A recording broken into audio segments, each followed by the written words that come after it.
All right, we're recording.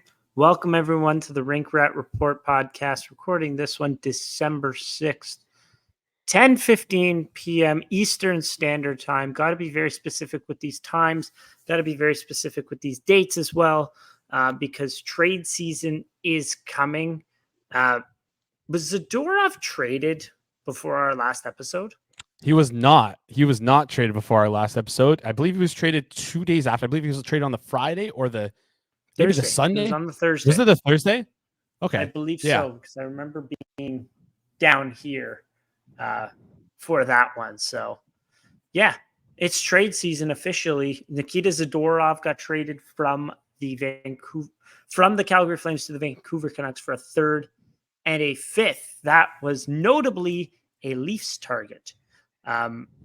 This has been one hell of an intro, just getting right into it. But today we're going to be talking about the two games that being the Seattle Kraken game as well as the Boston Bruins game. So what would that be? A 1-0 in 1 week.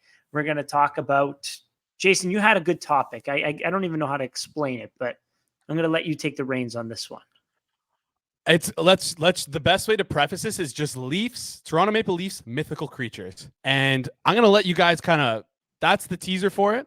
If you want to listen to it, you got to stick around. That's going to be the last topic on our hit today. So, stick around for that. He doesn't mean like Austin Matthews is like a fucking elf or whatever. Because that's when you first said it. I was like, are you sure people are actually going to like that? That like, oh, Mitch Marner is a dwarf or some shit like that. But no,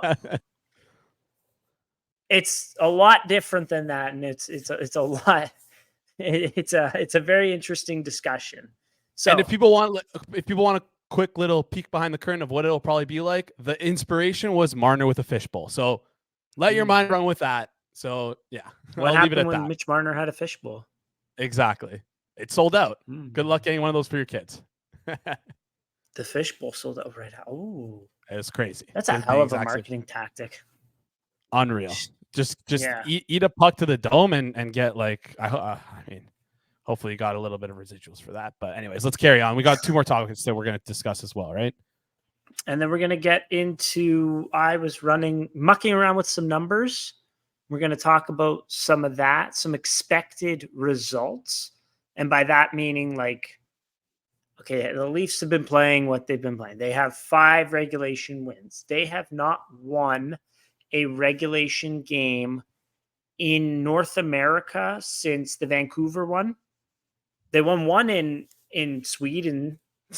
So 1 of 2 in Sweden. But in North America, they have 4 regulation wins plus 1 in Sweden. And we're going to talk about it. What's going on there? Why is that happening? Why, is it a major cause for concern? Do the underlying numbers say that it's a major cause for concern? What's going on in those games even? So we're going to talk about that, but let's get into the games first and foremost. But before we talk about any of that, Santa Baby, the season for a fresh cut is finally here with the sponsor of today's show, Manscaped. The leaders in below the waist grooming have just launched their 5th generation lawnmower to help you avoid another silent night in the bedroom this year. Take care of your special snowflake with Manscaped and watch your South Pole shine like never before. Get those poles nice and shiny, boys. It's a hell of a ad read. Get the best stocking stuffer of all by going to manscaped.com and using the code RINKRAT. That is RINKRAT for 20% off plus free shipping. Mrs. Claus will thank you. If you don't know what to get your dad, and he's an Italian man, this is a perfect gift, because that shit coming out of your ears runs wild after age 25. I'll tell you that for free. It can go fast, and it sounds like you're speaking from experience here. Just want to bring something up as well. I don't know if anyone's ever had a piece of hair stuck to their candy cane. Not a good experience, though. Don't want to give your significant other that struggle there. So scoop up some Manscaped products if you don't have any, and make sure you keep that candy cane nice and clean. Manscaped.com, promo code RINKRAT. So let's get into it. What happened this week? Well, what happened was Another lead was squandered at the hands of Mr. Jared McCann. Oh my goodness, that guy! What a shot! So they got some really good shooters on Seattle there, and they made us pay. Especially like Eli Tolvanen and Jared McCann can rip the puck. That was exceptional there. Those are two guys that can score from outside of the scoring area. Not that they weren't in the scoring area when they scored, but damn, that those are some good shooters. What do you think about this game? It's a good game all around. Sucks that we blew the lead. Also feels like, I don't want to call it like a cheap win when we win in shootout, but it happens lately. And it's like, part of me, what makes me feel like a little cheapened was the 2 power play goals early that put us up to begin with. But one was technically not a power play goal. I was at the very end. The second one was technically not a power play goal. Okay. I don't believe so. But yeah, it was like the guy had barely stepped on the ice. Yeah, it's funny. He got the minus though, which is tough. But yeah, listen, we're gonna talk about like how we're winning games. It seems like it's always a topic of discussion. How do good teams win games? Yeah, right. And listen, we're not winning regulation. That's not a good indicator. That's obviously not good. I'm not going to sugarcoat that and say it's not a problem. Definitely is slightly a problem, but Freeman, I think on the, and I know I'm getting a little bit off topic here, but it's just the Seattle game. Listen, it was a win, right? We won in shootout there. Mitch Marner, fishbowl, mythical creature. Elliot Freeman said it best on Monday's 32 Thoughts. He just said, listen, and I actually really like this little piece of insight into the team, right? He was asking around the team, it's like, are people worried about the lack of regulation wins? And what the team responded and what the dressing room is responding is saying, hey, we have had 3 defensemen injured for essentially the entire year. Majority of the games we've played, 3 of our top 6 defensemen, 3 of our starting 6 defensemen to start the year have been out, right? And you can say how bad Klingberg is, but listen, he's at least an NHL player. He's out for the year. We have to mention that. Like, this is a Leafs podcast. It just happened today. John Klingberg is out for the season with hip surgery. Yeah, which is another thing that we'll discuss. Just craziness. It's shocking to see. But again, regardless of how poor he was, this team has actually been through some adversity, being able to still manage to win games when you're losing essentially half of your decor. That's something that's not very. That's something that's like not unheard of, but like, hey, like. In Toronto, it's the sky is falling. This is what Elliot Freeman said. But in the room, it's like, hey, we're dealing with some adversity here, and we're pushing through it, which is good to see. Listen, if you're here for negative takes, you're on the wrong show. You should probably click off right now. I always like to try and view things from an objective sense, and I think that's an important contextual fact in this discussion that people are not leaving out, but like people just don't really care to mention, right? A lot of people are doing more heavy lift than we have to. Some of the problems I have, we're relying a lot on our big guys, which is going to get brought up next game that we're going to talk about. But listen, let's take it easy. We won in shootout. Let's celebrate our wins, celebrate our victories. Yeah, so it is true they did win in shootout. 2 goal lead blown. The first period was very good. They had a lot of jump. They scored early in the second period. And then just the wheels fell off the wagon in this one. Yeah. It was really, really ugly. Joseph Wool came up. I thought Joseph Wool played solid in this one. I thought he had a pretty good game. Like, there's one goal maybe you could say, oh, he could have reacted a little differently that would have helped him. We're splitting hairs there. It was a terrible, terrible defensive play by Morgan Riley. Like, let's get real. But in terms of this game, like, yeah, your goaltending really, really helped you out. I don't know. The top line looked like garbage in this one, which is weird talking about games when you have to talk about multiple. You have to talk about a group of games, and there was only 2. The top line played like garbage. Well, not garbage, because they 2 of the players on that line got a couple good chances. One of them didn't. I don't know where he was, but happens. And then the next game, Austin Matthews had one of his better games of the season. So, it's kind of weird having to talk about it in that order because Boston was even more recent. But yeah, it's the ebb and flow of players in the NHL, right? Sometimes they have good games, especially star players. Not like we talked about last show, where the cluster of points scored. sometimes these guys score 4 points in a game and like they make a difference, like Mitch Marner did tonight, right?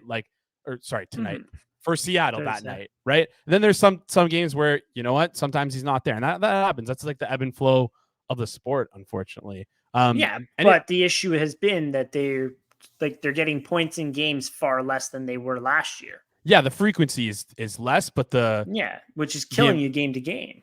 Exactly, but maybe that's just a random variance thing, right? That could just be actually variance, because again, for hockey, 20 game sample is small. 82 game sample is still, it's not small. It's a quarter of the year. I understand, but like for predicting future results, I think I would consider it to be small, right? So, because we've seen teams because of the randomness of it. Exactly. We're dealing with a rubber puck being whacked around with sticks on knives, essentially. So, while people stand on knives. So, yeah, I don't know. Any other closing? I don't want to close it out here, but any other thoughts on this Seattle game? It was the Mitch Marner show. That line, remember what we said about the Panthers game, where there wasn't enough 5-on-5 time. It felt like Mitch Marner was playing with a cage. He had never played. It was a really weird, okay, the switch up didn't really work very well, but let's see how it works next time. It looked like it started to get wheels in motion in this one, and Mitch Marner had a fantastic game.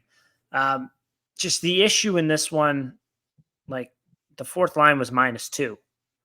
Bobby McMahon played 544. And Noah Gregor played 913. He was -1. But yeah, the fourth line was -2 in this one, in a 4-3 win, right? You're up 3-1, your fourth line's getting scored on twice. Well, I don't know if they were scored on both times by the fourth line, but the fourth line was scored on twice. Frustrating. Ready? Here's the positive spin for it.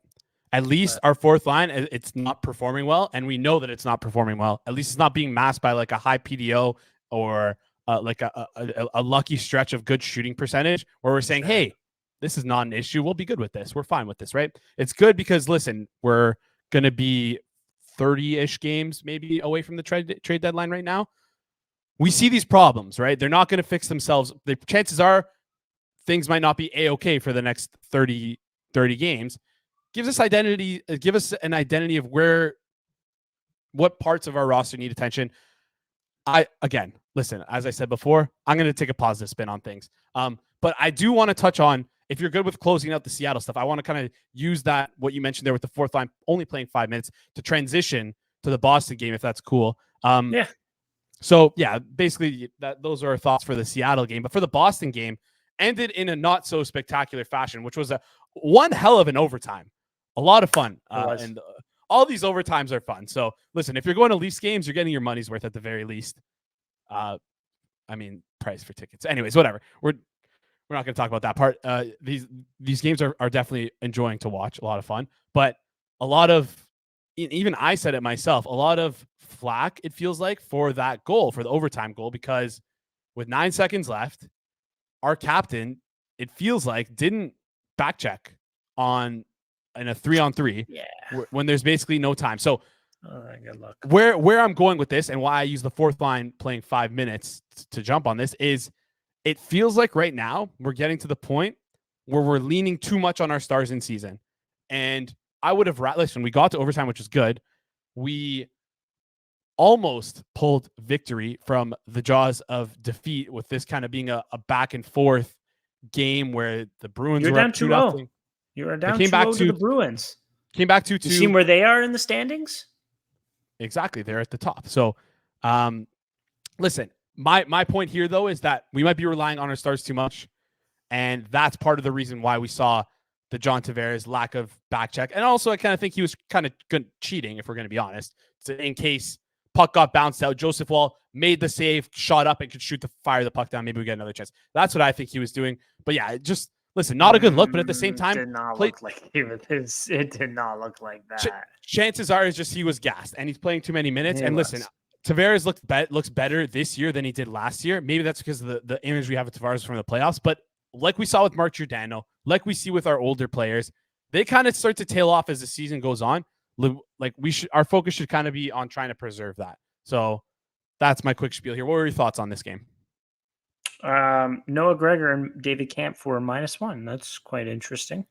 Hey, areas of Ryan improvement. Reeves was an awful performance from him. He played a grand total of, I wonder if they have the number. I don't know. Not many. He played a grand total of 557. Yes. That was horrific hockey. I don't care. Oh, he had 4 hits. There was one play where the puck got freed up. He forgot about the puck. He threw a weak hit, and then it just ended up out of the zone. He can't touch the puck. He took a penalty, which kind of a soft penalty, if we're being honest, but he took an offensive zone penalty. Like, he's 10 feet behind the puck. He can't get to the puck. This is a joke at this point. And guess what? He's supposed to play Thursday. He's in the lineup Thursday, apparently, according to David Alter and all the other beats. So this is just weird that a guy can play this bad and still keep a spot in the lineup for multiple games in a row. Like, it's insane to me. And the issue is, like, I'm talking about that. The Leafs played well in this game. Mm-hmm. I like that. I thought the top 2 lines finally started to click in. Now, Morgan Riley -3 is not great, but, it is what it is. But Austin Matthews was fantastic in this one. 7 shots on goal. I thought he had more than a few good chances. Mitch Marner, again, had the assist on the game-tying goal. They came back. Like, they went down 2-0. The first one was like it was a shot from pretty far out. Goes through Morgan Riley, tips off of him a little bit, throws Joseph Woll off a little bit. The second one was a blown coverage from Matthew Nyes, unfortunately, but he had a point in this one too, so there's that. And then the third one was just a horrific goal. I mean, Joseph Woll pulled the Patrick Wall where he thought he had it, looked up, whatever, I'm all good. Puck was not in his glove at all. So you've had some goalie steals this year. You've also had some untimely bad goals. So take and give. We'll talk about the stats in a little bit. But I thought the Leafs outplayed the Bruins in this one overall. 100%. Do not get that twisted. They outplayed the Bruins in this one. How many times have the Leafs been outplayed this year and won? So it was finally good to see. Like, a team that's doing well this year, they outplayed them, and they were still able to band together. Game's not over. You're down 2-0. You make it 2-2. You go down 3-2. Late game heroics. Like, it was really, really fun to see. I mean, you lost 1 point in December. Who gives a shit? So exactly. It was good to see. I listen. I think you hit every single point that I wanted to hit on here. The one point that I was missing, though. Go for it. Where I forget, the third line has some issues. They have some warts. And it's very, very apparent. And it was funny enough, they scored against Boston, scored a beautiful goal. Matthew Stomey, beautiful goal. Yeah. It was wildly apparent in that game. I will say that. Yeah, so it might be. They can't forecheck worth a shit. Interesting. Unless it's a one and done great offensive play where they're getting fantastic chances and scoring, okay, great. Unless they get that, like, I rarely see them recover pucks in the offensive zone. Getting the zone entries has been a little bit troublesome for them. Like, they need a bigger body. It seems like they need someone that can actually forecheck on this line for it to be effective. I mean, Kyle Yarncroc, numbers aside, whatever, how he's playing, doesn't matter. He was out there on the 6-on-5. That's how much the Leafs love him. He's taking fourth line shifts from Ryan Reeves too. Yeah. Like, they really, really trust Kyle Yarncroc. As we mentioned, this guy came to camp, had bonitis, some magical, can't play all of a sudden. Oh, is he going to get traded? We're looking at the numbers. We don't have enough cap space to keep someone. And then all of a sudden, someone gets bonitis. And it's like, okay, I can tell you who's getting shipped out. And now he's playing like 1705. Was on the 6-on-5. Had a good game against Boston. So that was interesting. Yeah, no, I like that. And it's funny that you say that, because I was like on here maybe 3 weeks ago when when this third line, was first put together. Just slobbing how good they were at the forecheck. They were playing well. They worked had well, 5 points in 5 games. Yeah, and I wonder if it's just maybe their competition being like they were up against Forbert and Shattenkirk for majority of their minutes. You should be able to beat those two. Exactly. If you want to be in line in the NHL. Exactly, right? But again, maybe bigger bodies, and that's why they were struggling. It seems like that was the line that they were struggling. They're also not playing a ton against. They only had 9 minutes of ice time together. So together at 5-on-5. But like Domi, together, when you look at it, Max Domi 12:35 his past few games 12:35, 13:24, 12:40, 11:16, 12:51, 7:58 against Minnesota. He's not playing a ton. Yeah. Do you take any stock in this? Brad Treliving was on overdrive. Oh, how did I miss that? Was that today? He didn't say much. It was whatever.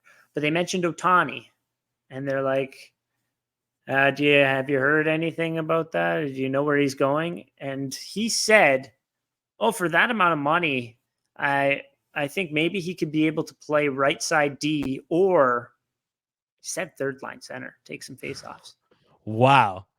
That is such a deep cut.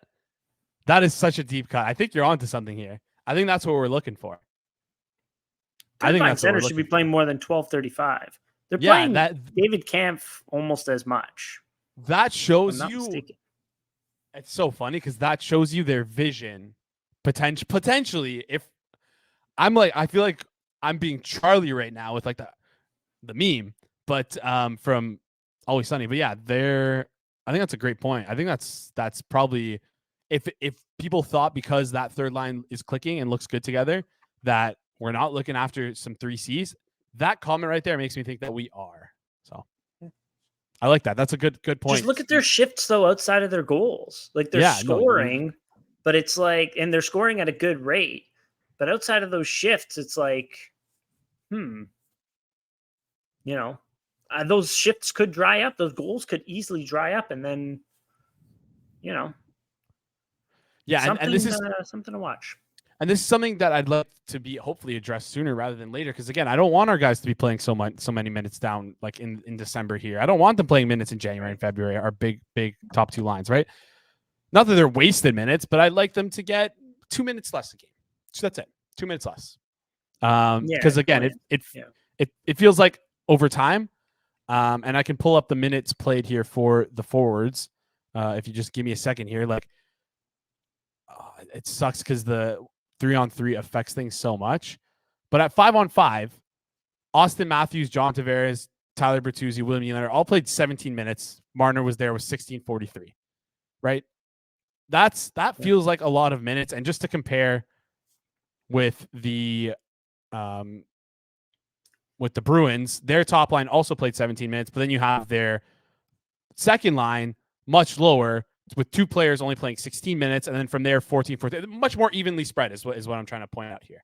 Right. So that's what I'd be looking for, hopefully moving forward. And that's kind of to my point, what I was saying earlier. Let's chill out with those minutes. Let's give our lower lines more minutes. But again, if they can't trust them, it's a good indicator of where they're looking for a trade deadline. I mean, especially Robertson. Keith does not trust Robertson as far as he can throw him. But I feel like Keith could throw him far though. But I get what you're saying. Probably, yeah. That's a good point there too. In this game, when you look at the number, like it was a feel-good game against the Bruins. Like you just got an unlucky goal here and there, kind of thing. Like shitty goal, whatever. But at 5-on-5. 57% of the shot share. Expected goal share, you were at 55%. Scoring chances for and against, you were at 58% of them overall. 29-21, right? Like you fully outplayed them. You just couldn't, post here, post there. Linus Ullmark played pretty well, which seems to usually do. But yeah, it was a good game to build off of, and now you have a freaking break. And tomorrow today, I guess when you're listening to it, you got the Senators, who you haven't played well against in a few games, I would say. When was the last time they played well against the Sens? It's been Not a long very. time. No, this year they didn't play well. Last year, they won the last game meeting of the year. Matt Yes. Murray had to make like 45 saves or whatever. The time before that was when they got embarrassed on home ice. They stunk the joint out. And then maybe the time before that they won. But, this one means something. Battle of Ontario, I know. But anyways, I think that's all from those two games there. You got a huge game from Mitch Marner. You got a huge game from Austin Matthews. Finally, you saw the top two lines kind of play well at the same time, which we hadn't seen very much of. Just got burnt by your depth. Your fourth line was -3 in 2 games? Can't happen. Yeah. Not good enough. And I feel like we just talked about the negatives of the game. Positives, like you mentioned there, our top two lines were clicking and buzzing. Focus more on the I don't think it's negatives. I think it's just more stuff to build on for the future. But again, Marner Fishbowl, some legendary mythical creature stuff there we'll get into in a bit. Not next, but yeah. Do you want to get into some expected wins? Yeah, but you want to quickly throw over to our sponsors over at DraftKings? Yes. Bet the action on the ice with DraftKings Sportsbook. Do you have a line that you like at DraftKings? I know I won a couple bets, but listen, I'm not going to suggest anything, but they have Stanley Cup future odds, and I believe the Leafs are listed at 11-1 on their futures, and it's one of the better prices that are currently out there. I always recommend you line shop and look around, but I believe 11-1 is one of the better prices on Leafs winning the cup. So if you're looking for some futures, that's a fun future to play. They also have other, like they have awards, which is good if you're looking for the Rocket. Leafs are -130 tomorrow on DraftKings.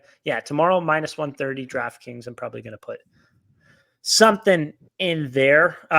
It does make the games a lot more fun. I was at the Raptors game Friday. The Raptors suck, so that's the only thing really to cheer for. Dead atmosphere, worse than the Leafs, 100 times more quiet than the Leafs. Don't let anyone fool you on that one. But download the app now and use code THPN. New customers can get $150 instantly in bonus bets for betting just $5 on hockey. That's code THPN only on DraftKings Sportsbook, an official sports betting partner of the NHL. The crown is yours. Bonus bets expire 168 hours after issuance. Gambling problem? Call 1-800-GAMBLER or visit www.1800gambler.net. In New York, call 877-8-HOPE-NY or text HOPE-NY 467-369. In Connecticut, help is available for problem gambling. Call 888-789-7777 or visit ccpa.org. Please play responsibly on behalf of Boot Hill Casino and Resort. 21 plus, age varies by jurisdiction. Void in Ontario. Bonus bets expire 168 hours after issuance. See dkng.com/hockey for eligibility and deposit restrictions, terms, and responsible gaming resources. NHL and the NHL Shield are registered trademarks of the National Hockey League. Copyright NHL 2023. All rights reserved. Almost died there. You're good. It's a mouthful, eh? It's crazy. Don't forget to use code THPN when you sign up to DraftKings Sportsbook, because just helps us out here.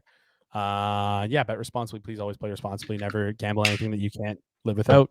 And understand that you're probably going to lose, as it is for entertainment. So just know what you're getting into before you do it. So know your limit, play within it. I don't know whose line that is, but whatever. You might get us canceled. Go for it. Give us the X win. State of the Union here. Let's do it. So what I wanted to do with this exercise, I was taking a look at, so we have our expected goals, which is essentially you take the sum of the shots. I believe it's only shots on net from each team, and you place a value on how many goals you would expect from the shot locations from these shots from each team. Right. I was taking a look at that, and I was taking a look at a few other stats here and there. And I was trying to determine, I don't know, are the Leafs playing as bad as 5 regulation wins might make it seem? Are they playing as bad as, we saw as the expected goals numbers, et cetera, et cetera? Now, I will say one thing. John Klingberg played awful this year. I didn't take a look at the numbers without him. So, and you know what? He was part of this team. So, but he's not coming back. He's got his ticket to Robida Island booked. But I wanted to take a look at, take a look at the expected goals in this game. You'll take a look at the special teams in a game. And when you take a look at each of those game, how many wins would you expect the Leafs to get just based off the numbers? Right? The number that I have there is 8. 8 of 22 games right now. Now, against Boston, that was a win. It was a real result L, but an expected win. I think that was maybe the first or second time this year that they won a game that they should have lost. Or sorry, that they lost the game they should have won. Actually, no, we have one here. Against would it have been the Blackhawks? Okay. They should have won that game. They outplayed them by a good margin, but lost in overtime due to this and that, really. I don't know. But the other stat that I wanted to take a look at, not just expected goals. Expected goals aren't the be-all, end-all. So, like, to summarize what I just said, when you take a look at expected goals for minus expected goals against plus the differential between power play goals and penalty kill goals, when you take a look game by game, how many wins would you expect the Leafs to have? Right now it's 8. So they'd be 8-14. Not a great look. Okay. But I also want to take a look at another stat because I found this one interesting. Scoring chances for from Natural Stat Trick. Mm-hmm. A little bit different from expected goals. It's just they count. Like, oh, this was a scoring chance. I don't know how they count them. Well, but I remember Cam Sharon said that they're fairly, somewhat accurate. Yeah. So I was going to say I can pull up scoring chances. What is defined as a scoring chance? It's a lot to do with the air. Basically, it's just like similar to expected goals. It just depends on the area of the ice where the shots are coming from, essentially. So basically, they have the home plate in front of the net, and then net front, and then everywhere else. And they said that attempts everywhere have a value of 1. Attempts in the home plate have a value of 2, and the attempts net front have a value of 3. And then they add values or decrease values on a shot, whether it be blocked or unblocked. So if it's blocked, you decrease 1. You add 1, for example, if it's a rush shot or a rebound to the value. And yeah, so then if any number that's higher than 2 is considered a scoring chance. So I think it's a little tough without having the breakdown of it. But basically, any shot within the home plate is a scoring chance. Any shot net front that is blocked is a scoring chance. Any shot that's not outside of the home plate but is a rush shot or a rebound is a scoring chance. So that's, I guess, the way to slice and dice it there. Hopefully that adds some context to people wondering. Yeah. So I was taking a look at that stat to get back to my original point, and I noticed it was like the results there for the Leafs. It was a little bit different than count greater than 0. There we are. It was a little bit different. It was a little bit more favorable for the Leafs. When you look at scoring chances for and against, the Leafs have outchanced their opponents 11 times this year out of the 22. So that's kind of better than, that is better than 8 out of 22. So that was nice to see. And on top of that, when you look at the penalty kill, like the penalty kill in the last, how many games is this here? In the last 7 games has given up 1 goal. That's not bad. It was against the Kraken. It was, whatever. But compared to before that, they had given up, I don't know, like the previous 5 or 6 games before that, they had given up 5 or 6 goals. So before the last 7 games, the penalty kill was absolutely brutal, but kind of got on a little bit of a roll here. It seems like the personnel that they have in there finally gotten the hang of it. But unfortunately, in that span as well, the power play has totally dried up. So awesome. Love when that happens. But anyway, so scoring chances for and against, it's 11. So 11 and 11 this year. Not great, but as I mentioned, better than 8 and 14. I had another number in here, greater than. No. Total expected. Oh, here we are. Times that the Leafs were above 50% expected goals. Sure, 9. So, a little bit better than the 8 I mentioned before, but not as good as the 11. So, the one thing I will say, they seem to be trending in the right direction-ish, even though their D-core is pretty banged up. But that was just a couple stats that I wanted to take a look. I wanted to do a deep dive in. Another stat that I wanted to throw out that I've seen nobody talk about for some reason: points percentage. The number of points that you've gotten. What is it? What's point percentage? It's basically your games played. Mm-hmm. Obviously, let's say you had 20 games played. If you had 40 points, that's 100% point percentage. I assume you mean standing points, not like points as yeah. So like, again, the percentage of actual points you can get, given the games played, and the reason why people obviously refer to that, and I don't know why they haven't, I guess because it's easier to say the sky is falling, is because, hey, newsflash, some teams have played 5 more games than us that are higher than us in the standings by 1 point. You think that's you think we're gonna lose 5 games straight and be even with them? No. So anyways. No. The Leafs, as it sits right now in terms of points percentage, and again, before I hear it, I know they have not won a regulation game in a long time. I will get into that. But the Leafs are currently 4th in the Eastern Conference in points percentage, and they have a sub 100 PDO. If you're as Vancouver right now, similar record, highest PDO in the league, I think I know where I'd rather be. I'm sorry. 100%. And like 103. Vancouver has a PDO over 103. Everything drives towards the mean. Boston set like a record in PDO last year at 103. And then then they lost in the first round, actually. It was kind of funny. But came crashing down in the playoffs. Yeah, exactly. Like, Vancouver's PDO is not ending the season at 103. It's coming down. They have the similar record to the Leafs right now.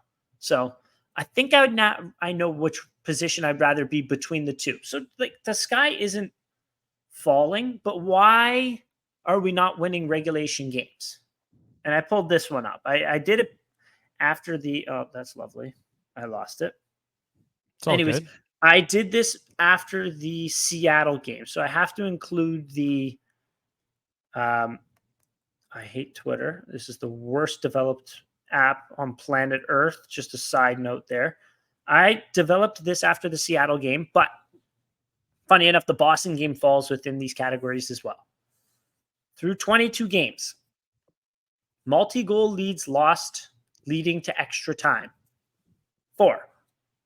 The Leafs are 3-1 in those games. The one game that they lost was Chicago, actually recently on Black Friday. Goalie steals was 3.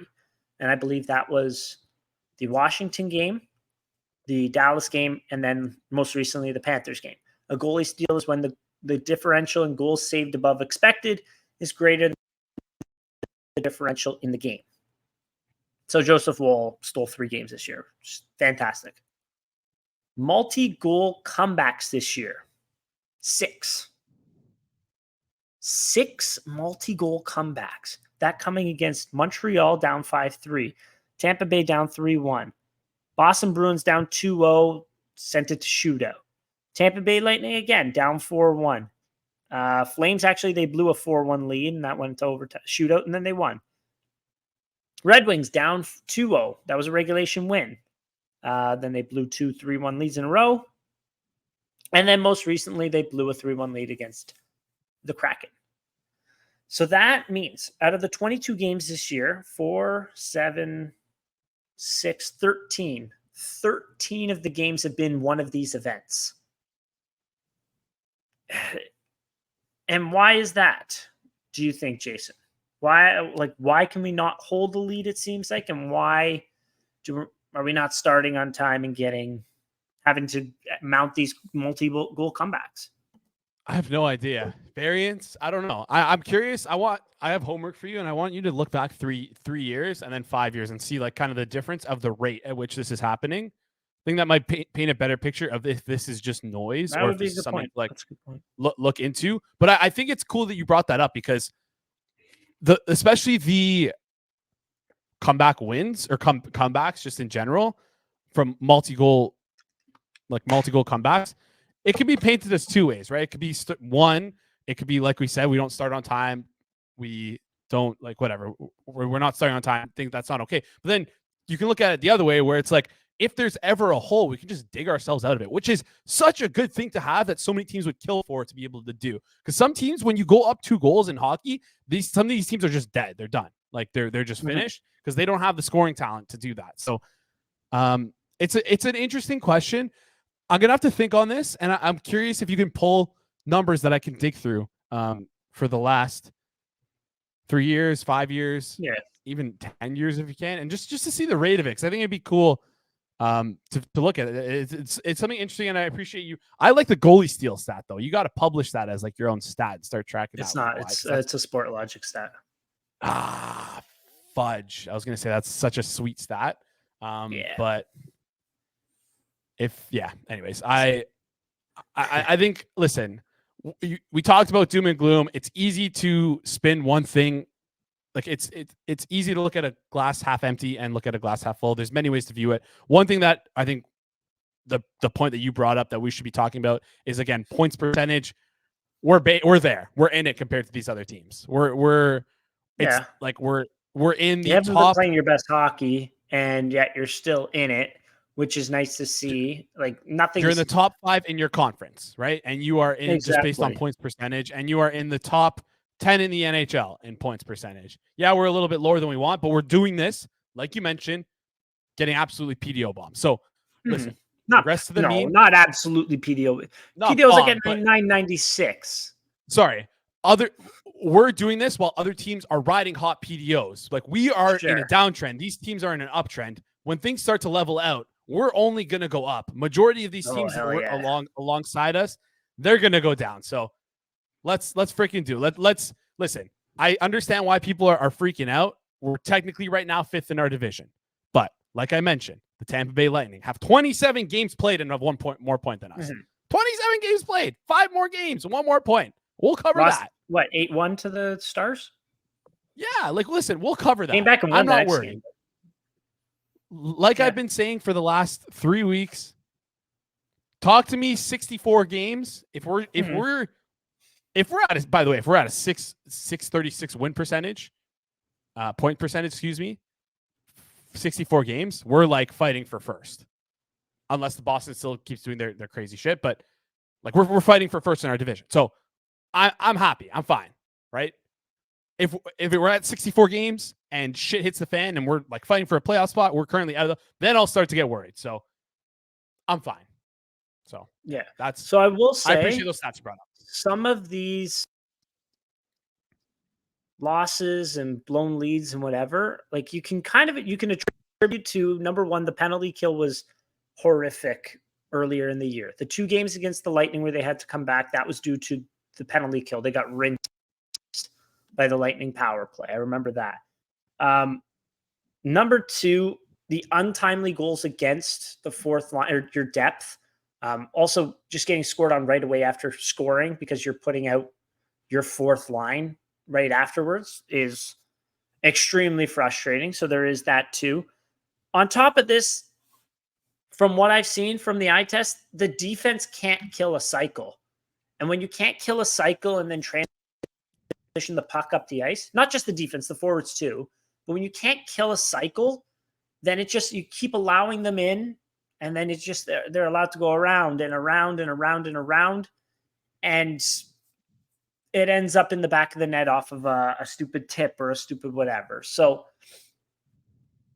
that's where, like, they're going to address the D at the deadline. I hope they address it properly, but they're going to. Yeah. But I think that's part of it. It was like some untimely goaltending from Samsonov in some of these games, mainly Wool in one or two of them as well, I would say. Some untimely goaltending, Yeah. but that happens. That happens with every single team. Some horrible defensive play because you have William Lagesson in the top 4 right now. It's not a slight to William Lagesson. He's played way better than expected, but he was not in the NHL last year. Now he's in your top 4. That's just good. Matter of the situation. Giordano and Logren are injured. That's what's going to happen as a result of that. And number 2, like also in the first half of the season, they didn't have the lines figured out to any extent. David Kampf was playing third line center for the longest period of time. And then your fourth line was just completely useless. The fourth line is still completely useless. The third line has its warts, but is better. So that's where I feel like hopefully they get away from this nonsense, but they're not fully out of the weeds yet. Yeah. I think that's a great way to end it. And I'm curious to see if you can pull those stats for next week. You don't have to next week, just at some point. I'm just curious to see. Probably not. It took me just like off memory. Don't worry about that. Remember though. So yeah. But, all good. Yeah. Oh, all right. Do you want to get into mythical creatures? Let's do it quick. Before we head out here. And I'll tease it and set us up for it, because what got me thinking about it was the Marner fishbowl and like the phenomenon behind it. I don't know how to describe it. Just like something of those weird quirks that you see. And what I think about when I think about this is gonna be a UFC reference. Is I call it Unicorn Connor, right? That run that Conor McGregor was on for like up to when he won his second belt, right? He fought 3 times a year, won every single fight, first round, second round, knockout, basically the whole time. Just an crazy historic one. It was like watching a unicorn, something that you like, just a mythical creature, right? When it comes to the sport of the UFC. So that made me think about the Leaf mythical creatures, right? And again, I'm sure a bunch of people much more vintage than me, let's call it that, would have much more fun mythical creatures from before I was born. But the Marner fishbowl is one that comes up instantly, just because, again, what is he? He has 4 points in 2 games with the fishbowl, right? It's like a little bit of it's a fun thing to see. So I came up with a couple other ones, and I'm just going to live out. If you have any that come it's unexpected, unsung heroes, like unexpected heroes just coming up out of nowhere and helping the team. Kind of thing. Yeah, exactly. And that's a great way to put it, because again, there's one of the first ones that we thought of was Jeremy Williams, and him every time he gets called up to this team. There was a stretch from like 2008, I think, to 2011, where for some reason, if he was in the lineup, he wasn't playing well, right? But if he got called up from the AHL, he would score points, right? It was just this weird thing that happened. And it's like, again, like a mythical creature, right? Something we rarely see. Another thing that I put on this list here was Luke Schenn in his rookie year, right? What we saw from Luke Schenn in that rookie year painted a really nice picture of what we thought we were going to get.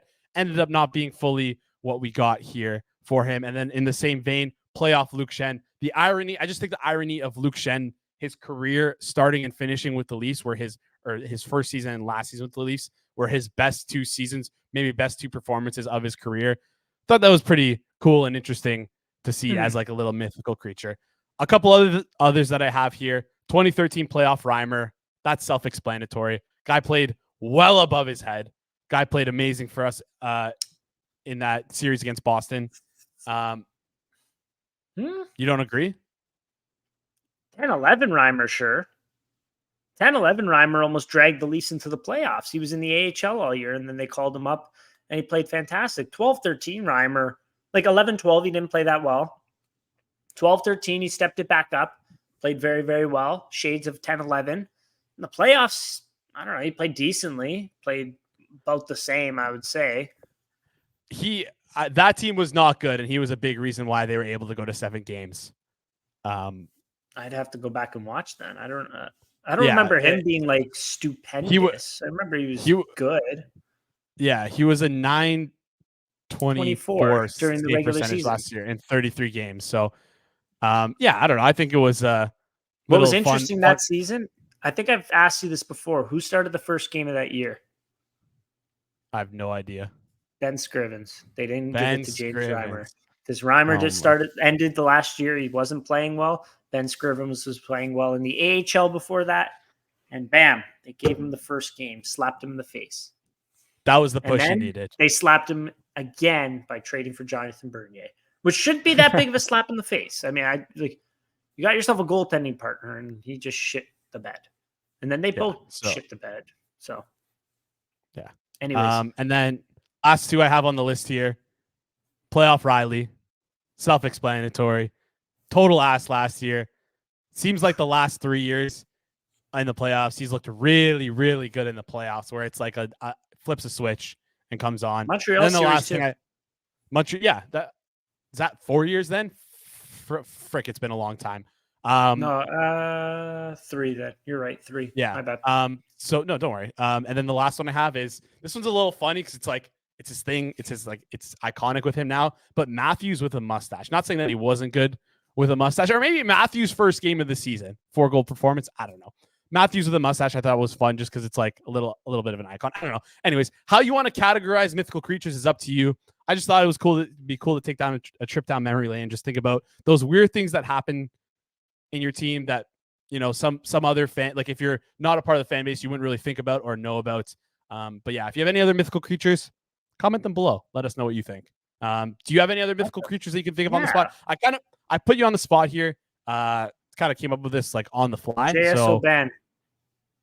JSO Ban 2005, 2006 was playing with the Marlies that year. Played with actually the St. John's Maple Leafs the year before. Was in Pittsburgh, had his job stolen from him. Actually, they kind of transitioned over to Marc-Andre Fleury, I think, that year, or around the time that he was there. But anyways, 05, 06, they call up JSO Ban. He goes 9-0-2, helps to drag the Leafs almost kind of close-ish to a playoff spot. He had a .924 save percentage out of nowhere, was just hotter than hell. Michael Tellqvist was our goalie of the future, our savior. And he made Michael Tellqvist, he wiped him off the map, essentially, because JSO Ban just played unbelievable. The next year, he went on to play 20 games for us and had an .876 save percentage with Andrew Raycroft. That was awesome. But JSO Ben is probably my number one mythical creature. What about Eric Shalgren's first 2 starts? What the hell were those? Oh my God. Remember? I don't even remember that. They were reeling. They weren't playing well. They called up Shalgren, who was doing okay in the AHL. And then he had like maybe a 1 goal against and then a 2 goal against, like 40 save performances. And then that was kind of it out of him. But just like reset the team, it seemed like. That was 2 seasons ago in 21-22. But yeah, definitely some fun mythical ones creature to remember. I can't remember who else though. I have another one here, and this is like, I guess, I don't know. We don't have to, if you have any others, fire them away. But this is kind of the last one for me. Jeremy Bracco trade value as a mythical creature. And this is me just being fun with the mythical creature definition, just because it felt like this guy was a part of every single trade, and us as Leafs fans, as he kind of his, like when he was drafted and the years leading on, it felt like this guy was going to be good. He had his crazy AHL numbers, good, like decently good OHL seasons. Like seemed like he was going to be a guy for us, and then just out to the KHL with you. So yeah, just thought that was maybe that was out of the realm, but yeah. Anyways, that was the last one for me. If you have any others, feel free to comment them below. Tweet at us. Let us know who your favorite Leaf mythical creatures are. Yeah, those are all the ones that I can remember. But yeah, maybe crowdsourcing. That's the key. Yeah, definitely. So who did we have on there? 10-11 James Reimer, 05-06 JSO Ben, Jeremy Williams every time he got called up, who I believe Jeremy Williams is married to the Life with Derek girl. He is, which is great. Yeah, that's funny. Luke Schenn, the bookend of Luke Schenn's career with the Leafs, playoff Riley, and then Marner with a fishbowl, and Matthews with a mustache. Yep. Love it. Yeah. Love it. Yeah, all that's all the ones I have there. But yeah, that's all I have for today. You have anything else? That's it for me. 3 games on the docket here before we touch base with you guys again. Leafs are heading in, like we mentioned earlier, heading into Ottawa, playing at the 7:00 game on the road on Thursday. Head over to the Predators on Saturday, play the Islanders on Monday, and then I was wrong. It's actually 4 games because then they play Islanders and Rangers back Monday, Tuesday. So then we'll reconvene back here, discuss how things go next week. Love it. Thanks everyone for listening. Go Leafs, go.